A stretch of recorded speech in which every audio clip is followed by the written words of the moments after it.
So hello guys, जय हिंद। कैसे हो आप सब? उम्मीद करता हूँ अच्छे होंगे। तो फाइनली अग्निवीर वायु यानी इंडियन एयरफोर्स XY ग्रुप के इस साल का पहला इंटेक लगभग कंप्लीट हो चुका है।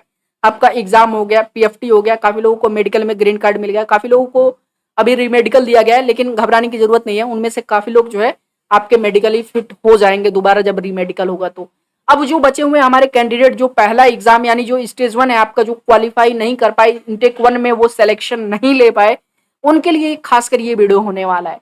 क्योंकि आज की इस वीडियो में हम बात करने वाले हैं अपने इस एयरफोर्स के सेकंड इंटेक को लेकर के कि अगला इंटेक का नोटिफिकेशन कब आने वाला है, फॉर्म कब से भरा जाएगा और साथ में एग्जाम वगैरह कब होगा, डेट ऑफ बर्थ वगैरह क्या रहने वाला है, क्या आप जो है इस बार फॉर्म इसमें डाल पाओगे कि नहीं डाल पाओगे। और आप में से काफी लोग जो है अभी से तैयारी भी शुरू कर दी है, तो मैं आपको रिकमेंड करूंगा, देखो समय बचा नहीं है, वैकेंसी बहुत जल्द आने वाली है, तो आप भी एकदम तैयारी में जुट जाओ। तो चलो फटाफट हम एक एक करके शुरुआत करते हैं, लेकिन उससे पहले अगर आप चैनल पे नए हैं तो चैनल को सब्सक्राइब करके नोटिफिकेशन बेल ऑन कर देना, क्योंकि ऐसी वीडियोस हमेशा चैनल पे आती रहती हैं। तो अगर नोटिफिकेशन आन रहेगा तभी नोटिफिकेशन मिल पाएगा। चलो सबसे पहले हम लोग बात करते हैं इंटेक को लेकर के, ठीक है, कि अगली वैकेंसी कब आएगी। तो अगर आप देख सकते हो, अगर ये इन लोगों ने लिख रखा है इंटेक 1 2022, तो कहीं ना कहीं इस साल का भी एक इंटेक इनके द्वारा बचा के रखा गया है, यानी 2022 के नाम से ये एक इंटेक और देंगे 2022 के नाम से। चलो सबसे पहले बात कर लेते हैं। देखो सबसे पहले अगर बात कर ले इंटेक को लेकर के, अगर ऐसा कुछ करके 2022 करके अगर कोई इंटेक आता है, ठीक है, तो अगर नोटिफिकेशन आना रहेगा तो नवंबर, एकदम कंफर्म है कि नवंबर में आपका नोटिफिकेशन आ जाएगा, मिड ऑफ नवंबर में नोटिफिकेशन आ जाएगा। और अगर फॉर्म ये नवंबर में नहीं भरवाते हैं, अगर दिसंबर में भरवाते हैं, तो दिसंबर में फॉर्म समझ लीजिए, दिसंबर में फॉर्म ऑनलाइन होगा और सेम मंथ में दिसंबर में ही वो ऑनलाइन एग्जाम भी करा सकते हैं। चलिए मैं टॉपिक वाइज लिखता चलता हूं। पहला, नवंबर में आपका क्या होगा, नोटिफिकेशन आ जाएगा, ठीक है। दूसरा है दिसंबर में फर्स्ट या सेकेंड वीक ऑफ, चलो फर्स्ट वीक ऑफ दिसंबर मान लेते हैं, आपका ऑनलाइन फॉर्म होगा, ठीक है, फॉर्म ऑनलाइन होगा। और तीसरा जो है इसी मंथ में एग्जाम होगा, कहीं ना कहीं एग्जाम जो है इसी में होगा लास्ट तक, ठीक है, यानी जो अंतिम वीक होगा लास्ट वीक ऑफ दिसंबर उसमें होगा। अगर लास्ट वीक में नहीं करा पाते हैं तो कहीं ना कहीं ये जनवरी के फर्स्ट या सेकेंड वीक में आपका जो है ये एग्जाम कंडक्ट करा लिया जाएगा, ठीक है। और 10 दिन के अंदर आपका क्या होगा, फिजिकल हो जाएगा, मतलब सिलेक्शन आपका फरवरी मार्च तक जो है फाइनल, समझ लीजिए कि अप्रैल से पहले पहले आपका ये सिलेक्शन दे देंगे, ठीक है, आपको रिक्रूट कर लेंगे। तो ये चीज तो आपको समझ में आ गई कि नोटिफिकेशन कब आएगा। देखो क्या क्या चीजें मैंने आपको समझा दी। नोटिफिकेशन आपका नवंबर में आ जाएगा, ठीक है, दिसंबर के फर्स्ट वीक में, या फिर हो सकता है कि नवंबर के लास्ट से ये फॉर्म भरवाना शुरू कर दें, लेकिन मैं दिसंबर फर्स्ट वीक लेके चलता हूँ, आपका फॉर्म भरवा लिया जाएगा।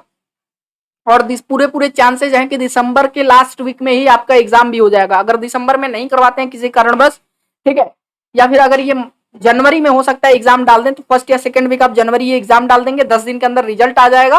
फिर क्या हो जाएगा, आपको एक डेट मिल जाएगा 8-10 दिन के अंदर का PFT का, ठीक है। नोट कर लीजिएगा जो जो चीजें बताया हूं। अब बात कर लेते हैं डेट ऑफ बर्थ को लेकर के, जो सबसे इंपॉर्टेंट टॉपिक होने वाला है हमारे इस वीडियो का।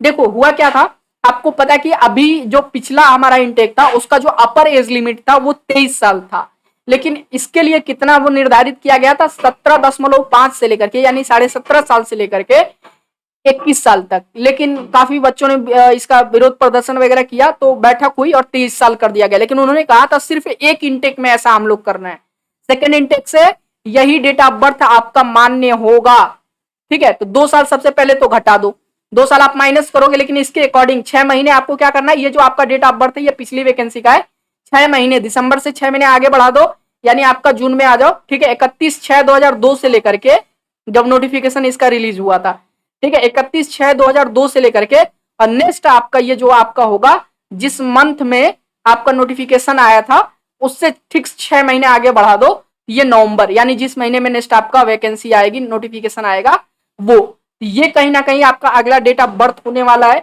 आप देख लीजिए, अगर इसके अंदर आते हैं, आप देखो 2-4-6 महीने मत को 1 से 2 महीने आगे पीछे हो सकता है, ठीक है, लेकिन एग्जैक्ट डेट ऑफ बर्थ अगर बात कर लें तो कहीं ना कहीं यही आपका होने वाला है। अगर समय से जो टाइम मैंने आपको बताया है, अगर उसके अकॉर्डिंग अगर वैकेंसी आती है तो कहीं ना कहीं यही डेट ऑफ बर्थ होगा। अगर आप इसके अंदर आते हो तो आप फॉर्म बिल्कुल डाल पाओगे, अपनी तैयारी अभी से शुरू कर दो एयरफोर्स के लिए, ठीक है। अब देखो क्या है कि नेवी और कोस्ट गार्ड के लिए क्लासेस शुरू हो रही हैं 1 सितंबर से। तो अगर आप एयरफोर्स वाई ग्रुप में जो है अप्लाई करने वाले हो तो जीके, मैथ और रीजनिंग वगैरह की क्लासेस लेनी शुरू कर दो वहां से, क्योंकि लगभग सिलेबस आपका रागा का सेम है जो कोस्ट गार्ड के अंदर है और नेवी के अंदर, नेवी MR के अंदर है।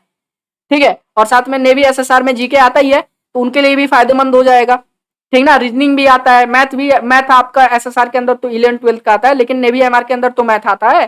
तो ये सारी चीजें पहले ही मैं क्लियर कर देता हूँ। 1 सितंबर से क्लासेस चालू हो रही हैं। अगर आपको क्लासेस लेनी है तो इसी चैनल पे 1 सितंबर से क्लासेस आने वाली है। बाकी अगर अभी भी कोई डाउट रह गया हो तो वीडियो के कमेंट सेक्शन में पूछ सकते हो, आपको रिप्लाई जरूर मिलेगा। फाइनली वीडियो को पसंद आया तो वीडियो को लाइक कर दीजिएगा, शेयर कर दीजिएगा और चैनल को सब्सक्राइब कर लीजिएगा। चलिए धन्यवाद।